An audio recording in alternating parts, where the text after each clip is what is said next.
O'rtoqlar, Real Madrid jamoasida prezidentlik sayloviga hozircha qo'yilgan nomzodlar ichida yagona Florentino Peresdan tashqari yagona nomzod bor. Bu Enrique Riquelme. Enrique Riquelmening berayotgan va'da va saylov oldi va'dalariga ishonish juda ham qiyin. Nimaga desangiz, u Real jamoasi prezidenti bo'lsa, jamoaga Erling Haaland hamda Yurgen Kloppni olib kelishga va'da bermoqda.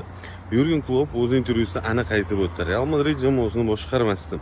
U Germaniya terma jamoasining asosiy nomzodi bo'lib turibdi, chunki jahon chempionatidan keyin Julian Nagelsmann ketishi aytilmoqda. Haalandning kelishiga ham ishonish juda ham qiyin, chunki jamoada Kylian Mbappe bor va Vinicius bor. Ularning oldiga Viniciusni sotdi deganda ham jamoaga Mbappe va Haaland tandemi manbalarda ham juda ham ko'p chiqqan edi. Ya'ni Mbappe Haalandning kelishiga qarshi, chunki uning gollarini yarimta qiladi. Ya'ni bor e'tibor Mbappe'da emas, balki fokus buzilishini xohlamayapti.